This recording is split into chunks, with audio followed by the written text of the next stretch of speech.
जीवन संगिनी धर्मपत्नी की विदाई। अगर पत्नी है तो दुनिया में सब कुछ है। राजा की तरह जीना और आज दुनिया में अपना सिर ऊंचा उठाकर रखने के लिए अपनी पत्नी का शुक्रिया अदा कीजिए। आपकी सुविधा असुविधा आपके बिना कारण के क्रोध को संभालती है। तुम्हारे सुख से सुखी है, तुम्हारे दुख से दुखी है।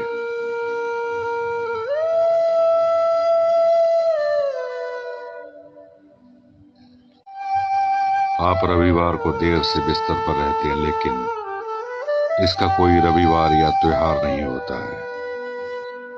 चाय लाओ, पानी लाओ, खाना लाओ, ये ऐसा है, वो वैसा है, ये ऐसा है। कब अकल आएगी तुम्हें? ऐसे ताने मारते हैं। उसके पास बुद्धि है और केवल उसी के कारण तो आप जीवित हैं, वरना दुनिया में आपको कोई भी नहीं पूछेगा। अब जरा इस स्थिति को सिर्फ कल्पना करें। एक दिन पत्नी अचानक रात को गुजर जाती है। घर में रोने की आवाज आ रही है। पत्नी के अंतिम दर्शन चल रहे हैं। उस वक्त पत्नी की आत्मा जाते जाते जो कह रही है उसका वर्णन सुनो। मैं अभी जा रही हूं, अब फिर कभी नहीं मिलेंगे। अच्छा तो मैं जा रही हूं। जिस दिन शादी के फेरे लिए थे उस वक्त साथ साथ जिएंगे ऐसा वचन दिया था, पर अचानक अकेले जाना पड़ रहा है। मुझे पता नहीं था। मुझे जाने दो। अपने आंगन में अपना शरीर छोड़कर जा रही हूं। बहुत दर्द हो रहा है मुझे, लेकिन मैं मजबूर हूं। अब मैं जा रही हूं। मेरा मन नहीं मान रहा, पर अब मैं कुछ नहीं कर सकती। मुझे जाने दो। दो बेटे और बहू रो रहे हैं, देखो। मैं ऐसा नहीं देख सकती। उनको दिलासा भी तो नहीं दे सकती हूं ना मैं। पोता पोती भी बाबा कर कर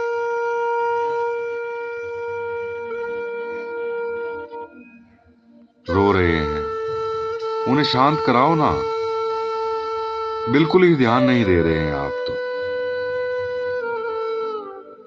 अच्छा हाँ, और आप भी ना मन को मजबूत रखना। बिल्कुल ढीले ना हो ना। मुझे जाने दो। अभी बेटी ससुराल से आएगी, मेरा मृत शरीर देखकर बहुत रोएगी। तब ना उसे संभालना, शांत कराना। आप भी बिल्कुल नहीं रोना। मुझे जाने दो। जिसका जन्म हुआ उसकी मृत्यु निश्चित है। जो भी इस दुनिया में आया यहां से ऊपर गया है। धीरे धीरे ना मुझे भूल जाना, मुझे याद नहीं करना, और इस जीवन के काम में फिर से डूब जाना। अब ना मेरे बिना जीवन जीने की आदत जल्दी से डाल लेना। मुझे जाने दो। आपने इस जीवन में मेरा कहा कभी नहीं माना। अब ना जिद छोड़कर व्यवहार में विनम्रता लेकर आना। आपको अकेला छोड़कर जाते मुझे बहुत चिंता हो रही है। न जाने कैसे जियोगे आप। बिल्कुल बच्चों के जैसे हो। लेकिन मैं मजबूर हूं, मैं क्या करूं। बस मुझे जाने दो। आपकी बीपी और डायबिटीज है ना? गलती से भी मीठा नहीं खाना, नहीं तो परेशानी हो जाती है, आपको पता है ना। सुबह उठते ही दवा लेना। दवाई जहां रखी होती है वहीं पे रखी है, भूलना नहीं। नागा मत करना दवाई का।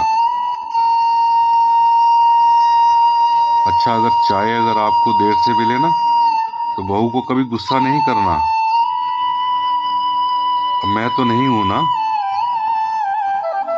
यह समझकर जीना सीख लेना। मुझे जाने दो। बेटा और बहू कुछ बोले तो चुप करके सब कुछ सुन लेना, कभी उनको गुस्सा मत करना।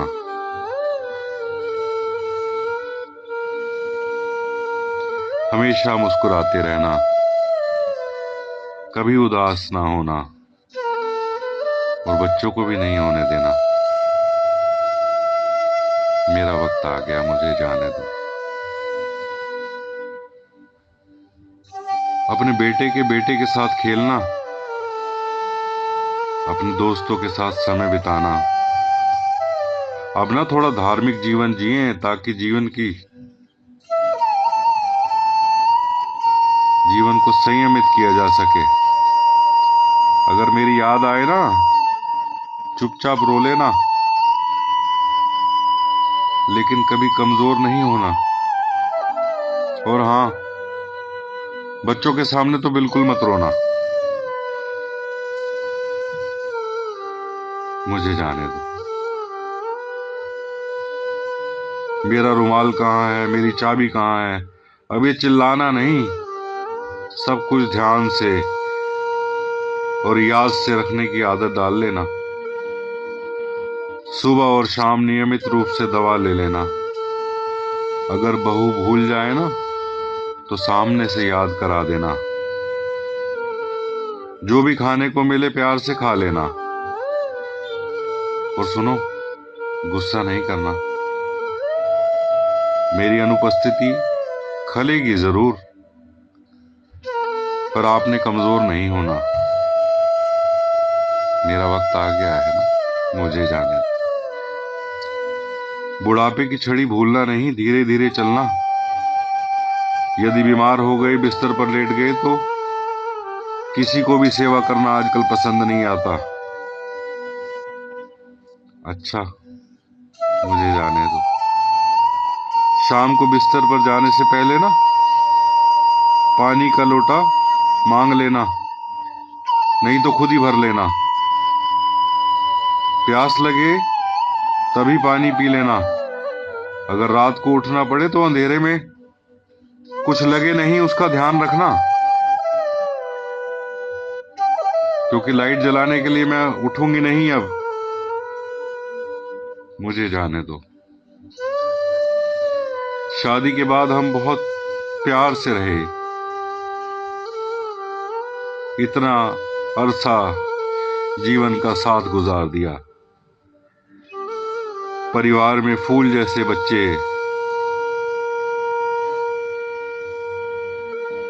अब उन फूलों की सुगंध मुझे नहीं मिलेगी। मुझे जाने दो।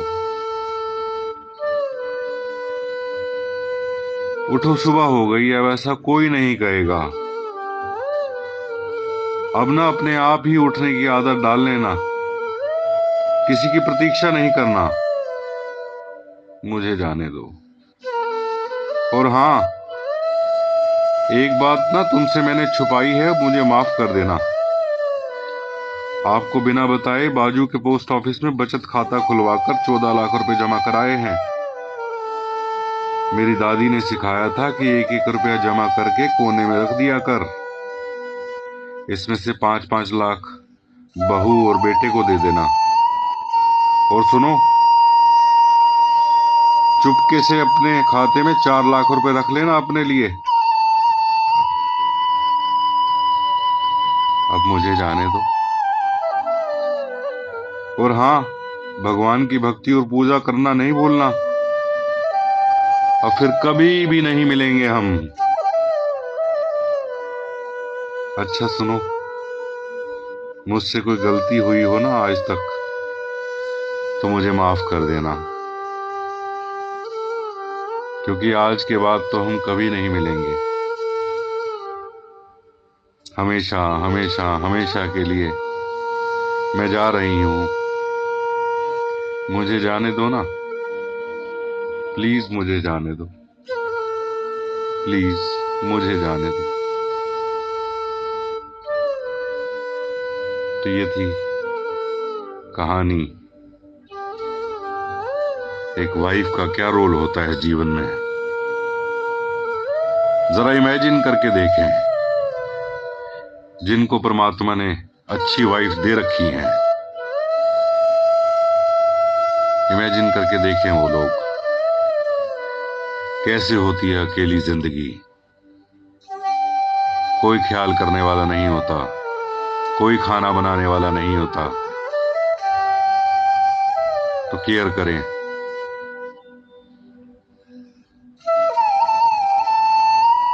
सबके नसीब में अच्छी वाइफ नहीं होती, लेकिन हम कोशिश करें कि केयर करें, क्योंकि